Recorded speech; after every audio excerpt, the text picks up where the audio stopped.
Hello. Hi, How are you?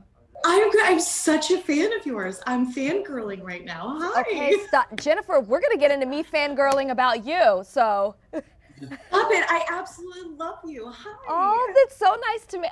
I've never met before. It's so nice to meet you. I'm so excited to talk to you today. It's nice to meet you. I am too. This is like such a surprise and such a treat for my whole week. All right, you ready to get started?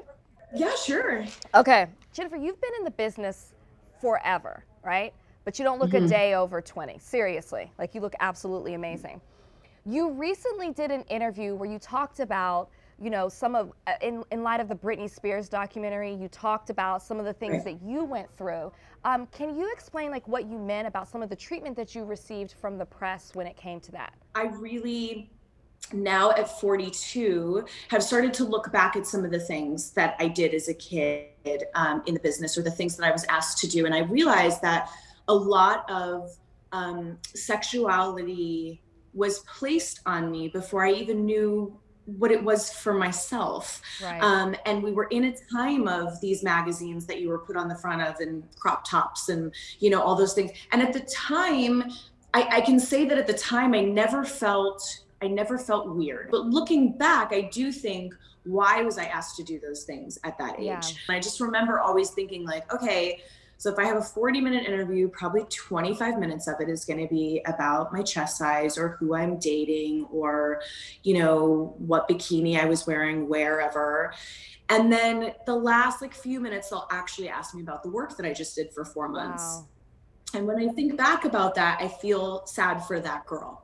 The great news is that we are in a time of change across the board in our world, which makes me feel moved and excited and hopeful for women, for real issues that should be brought up and paid attention to, for my kids and where they're going to go and what they're going to know their world to be in a few years. I feel like it's going to be different, and I'm really excited about that. So 911 returns on Monday. We're in season 4. Maddie's got a lot going on. So bring us up to speed on what's going on with Maddie. Yes, so this episode is, if I could use a pun, is a labor of love for Maddie. She's over 9 months. She is ready for this baby to come out.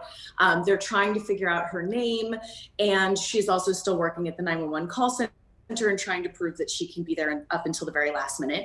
And she ends up being there up until the very last minute. It goes into labor in the middle of a very serious phone call, and has to sort of balance both. And they literally have to drag her from the desk. I would imagine that this scene was crazy to film, intense, just a lot going on. Can you give us any behind the scenes scoop of maybe what was going down, or a funny story? That scene was funny in the way that the crew kept laughing, and I was like, guys, it's a very serious moment. I'm trying to accomplish a lot of things. You've got to stop laughing. And they're like, but it's funny. And I'm like, okay, but you got to stop laughing. Because then I break and I can't get out of it because I love to laugh.